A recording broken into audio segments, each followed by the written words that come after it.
This is not fun news to report on at all, y'all. Joel Embiid has injured his lateral meniscus in his left knee, and they're basically figuring out what's going on with him at this point. This really sucks. If y'all didn't see what happened, you know what? Let me roll the clip real quick. So essentially, they were playing the Warriors and everything. Kuminga goes for a loose ball here. I'm going to rewind it just a little bit so you can see it. Kuminga goes for the swipe there. He goes into the double team. Embiid does the hustle play, gets on the ground. He gets rolled over, and that's kind of where the problem is. They teach you to kind of slide forward like a penguin a little bit.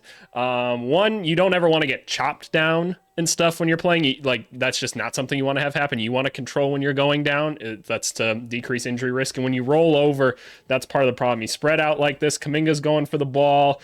He goes down on Embiid's knee. Obviously, not any malintent by Kuminga there or anything, but he comes down on it. You know, he gets the ball and everything. Steph Curry goes and gets a layup down there. Yeah, no, Joel Embiid, he's going to be out for a little bit, and that's the unfortunate thing about this. And you know, I was actually going to make a video tonight about you know, if Joel Embiid misses some time, you know, where does this put him in the MVP conversation? And unfortunately, this is taking him out of the MVP conversation, which is, that's just horrible, man. Like it is. And we can talk about what the new rule is and everything, right? So for those of you that don't know, you have to play at least like 65 games this year to be able to be eligible for like all NBA teams and actual end of the season awards and everything. And Joel Embiid was already like 4 games away from not being able to qualify from that. And now it's just not happening. And it's unfortunate. I mean, look at these numbers. 35 points a game, 11 rebounds, damn near 6 assists, a steal, and almost 2 blocks. The turnovers are kind of high, but you know what? The ball's in his hands the whole game. You don't even care because of the rest of us.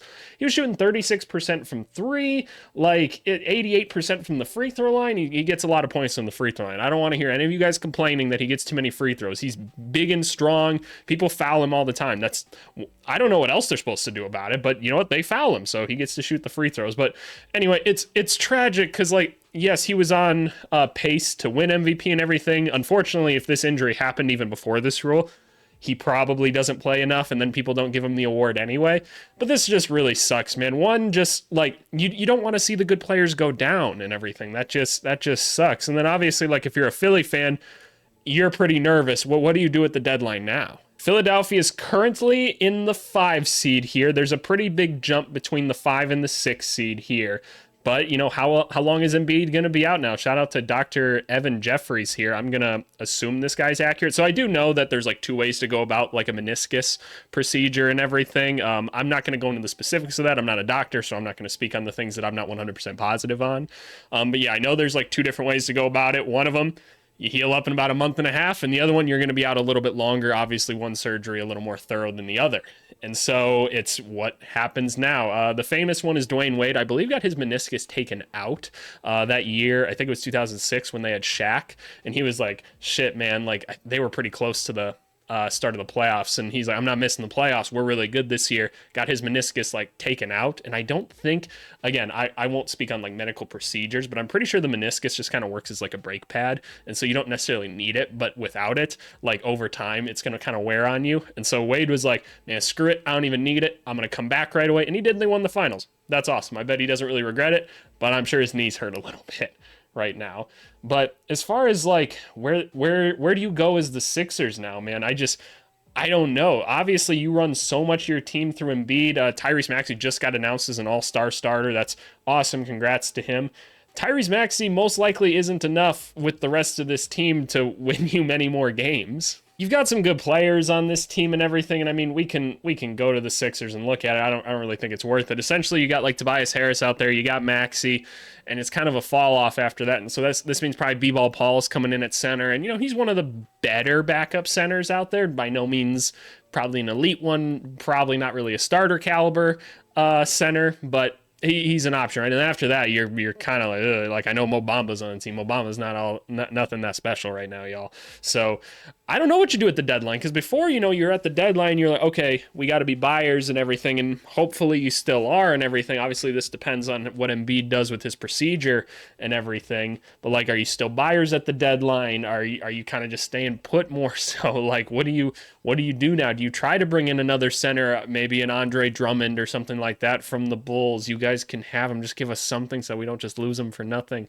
So to maybe try and help you stay afloat or something like that. I don't know. I hope Embiid comes back this year and everything, obviously. I just want to see him play in the playoffs and everything. Him and Maxi's a fun combo to watch and everything. But I mean, when the MVP goes down, the team's going to fall off drastically. That's just what's going to happen. You know what's funny is I just didn't feel like, because I was watching this game, like I just didn't feel like Embiid was really like moving and playing like he normally does. I think he was already ailing a little bit and he was getting worried about not winning this MVP and everything, maybe trying to silence the haters a little bit, kind of a settle shot there, like 2 of them to start and everything. Again, let's take a look at this.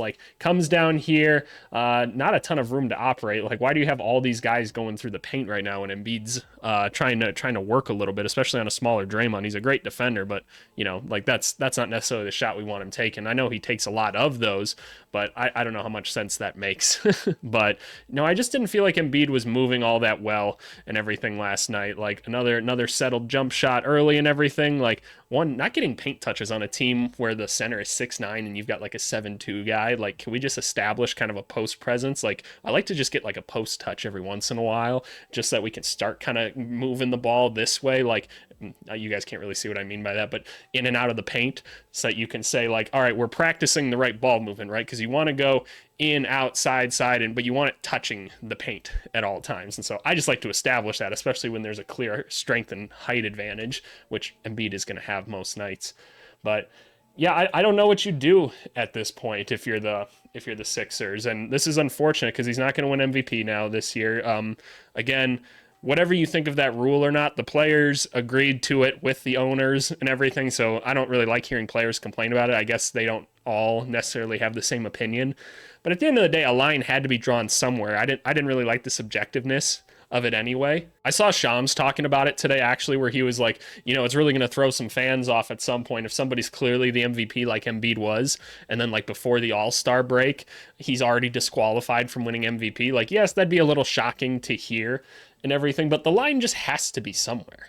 And so that's how I feel about it, at least. But this sucks, man. I mean, I was personally on team Jokic or Giannis even last year over Embiid, but man, Embiid was just such a force this year. He was MVP, and this sucks. This really, really sucks.